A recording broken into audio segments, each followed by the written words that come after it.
So following my Guma video the other day, I immediately saw that Canyon had left Gen G. And I was like, holy shit. Oh yeah, Canyon left Gen G, by the way. So there goes another name that was synonymous with a really big team. So I was going to do that as a separate Bytes video, but then by the time I started scripting for it, there were already like 5 more shock roster changes, so I thought it'd just make sense to do all of them in one video, which is this one you're watching right now. So with all that, the LCK trading season is already really spicy. Let's go over all you can expect in the 2026 season. First up, let's address Guma and Canyon. To start with Guma, we got to do a bit of a backstep.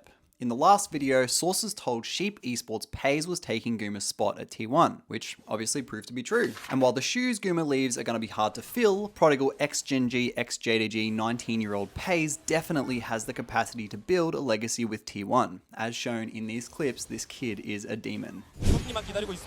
자, 선비 쪽 위험한데. 통래. 자, 이거 통합니까? 못 쓰고 정조 듣고. 근데 저항이 강해요. 페이지 쪽. 자, 부활 한번 있고. 페이스가 숨을 안 쉬고 파이팅을 해요. 와, 아니 이거 신기한 화살이 왜 그냥 막 평타처럼 던져요. 드라킬. 와, 이연 드라킬. 미쳤어요, 페이즈. 이거 혹시 펜타강 아닌가요, 페이즈? 펜타강은 펜타 페이즈. 자, 부활로 팀원들도 기다려주고 펜타 내놔. 톡톡. 펜타. 내 펜타. 루스터. 아, 펜타킬. GG! Die. Okay, Peyz alone, no flash. Well, does put down the trap. Beautifully played here for Peyz. Just eliminates BDD. God, that was gorgeous. Then he has cleanse, so he can just cleanse the chains of corruption, and Cuz needs to get out of here now. As we're going all the way back to this trap. So It's really nicely done. Just knew exactly what his game plan was.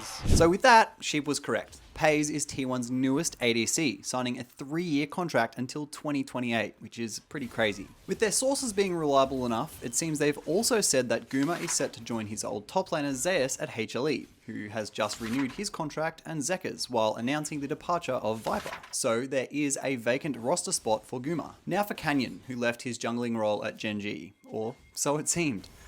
Gen G announced his contract expiration before only days later announcing his extension. They really had us in the first half. Now, let's take another back step and talk about 3 other stories happening in the LCK amidst these roster changes. Firstly, to do with Guma's T1 departure. As shown in this article on Naver, that has a Korean esports section, it is revealed that T1 plan to release Guma regardless of the outcome of Worlds, even if he won MVP, which he obviously did. Now, it's kind of unclear why this decision was made despite the Worlds outcome. I, for one, really wouldn't be surprised if it had something to do with the T1 fan club, or hate club, T1 Gal, who have been harassing Guma during his time at T1, including cyberbullying, sending funeral wreaths to his home, advertising trucks to the T1 HQ, and even doxing his family. But that would make more sense if the departure was catalyzed by Guma. But it wasn't, it was T1. Or at the very least, mutual anyway. This situation even garnered attention from mainstream Korean news, with politician Jung Yong-gi condemning the actions of the group, urging, quote, KESPA, which is the Korean esports authority, Riot Games Korea and other clubs to no longer remain bystanders. He even posted about it on his personal Instagram, saying, quote, there has been excessive and indiscriminate cyber harassment directed at Lee Min-hyung, who's Gumayusi, who was awarded MVP at the 2025 Worlds Grand Finals. We express deep regret toward the actions of groups such as T1 Supporters Gallery, who is T1 Gal, who have continuously engaged in cyberbullying toward him, along with certain other online community members, and urge immediate action to stop this behavior. Hiding behind the false pretense of supporting the team while continuously and systematically attacking a specific player over a long period of time is unacceptable. Supporting a team cannot justify targeting and criticizing individual players, and claims that criticism stems from temporary underperformance cannot be used to excuse prolonged, excessive, and malicious slander. Even now, criticism continues after Gumayusi has decided to leave T1, raising doubts about whether these individuals were ever true supporters. He's got a good point. Cyberbullying meant to cause harm or cyber harassment conducted for profit must not lead to someone becoming a victim who has their life and dreams destroyed. We believe immediate action is necessary for the continued development of esports and to protect the human rights of its players, and urge responsible parties to take swift measures. So there's that. There was also a comment on Reddit that got my attention from Hasson Juyed. I think that's pronounced right. Sorry if it's not.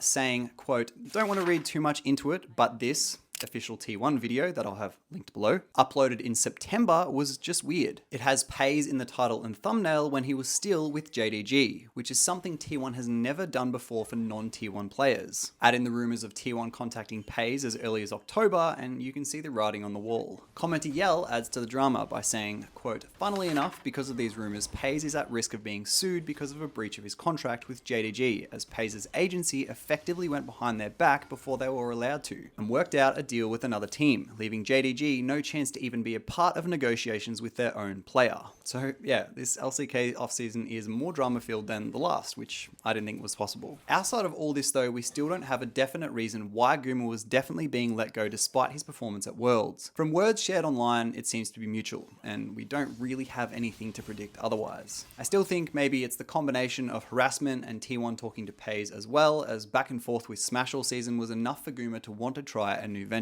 Let me know what you think down below, because I'd love to hear some theories. Now for a bit of positivity. The next roster story surrounds Peyz and Keria. From this Korean article, it said that there was one other ADC being considered by T1, who both had excellent skill, but considering communication skills and team culture, Peyz was decided upon. Quote, "Bot lane partner Keria's opinion was strongly reflected in the decision. In the end, choosing Peyz was unavoidable, and I can definitely see this bot lane duo going far, even as successful as Keria and Guma were. Just check out some of their SoloQ highlights here."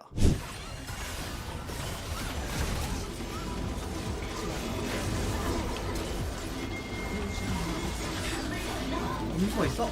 문서 남아있어? 문서 남아있어?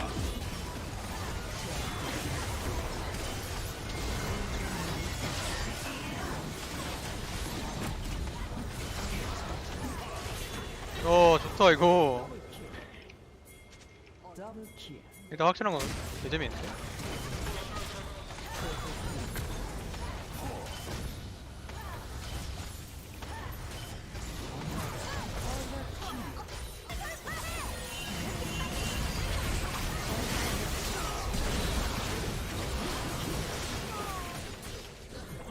신타 주세요.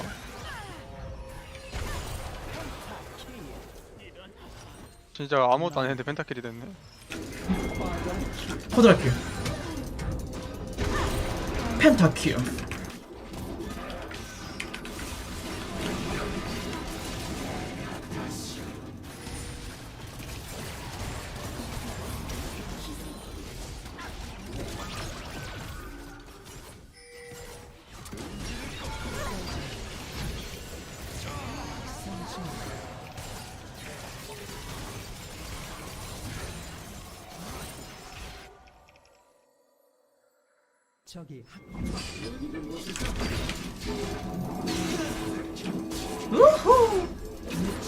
갑니다. The last roster story involves Aiming, who has just signed back to his old team, Worlds finalist KT Rolster. With the LCK offseason, there were reports that despite Aiming's skill, he had less offers comparative to the market, which could have something to do with team image. This is from a few years ago, but is still spoken of today. Aiming had an intimate relationship of a sexual nature with an underage fan in 2019. At the time, he was 19 years old and the fan was 15. Prior to this, he had also openly mocked the suicide of former South Korean President Roh Moo-hyun, which is obviously quite culturally sensitive. Oh, and shifting gear, I almost completely forgot to include two more things. Firstly, Doran has extended with T1. So as much as I was hoping for a Zeus return, I'm becoming more and more of a Doran fan as time goes on. And secondly, there were rumors before Peyz signed that Smash would be stepping up to the main roster, but this isn't the case. T1 announced his departure a few days ago, and there were reports from Sheep Esports that he will be joining DK Keria following their release of Aiming. So yeah, lots going on in the world of the LCK, but it does guarantee one thing though. 2026 is going to be a banger. What are your thoughts on all this? Let me know down below, and as always, a sub would go a long way if you appreciate this content. Thanks for watching. Bye.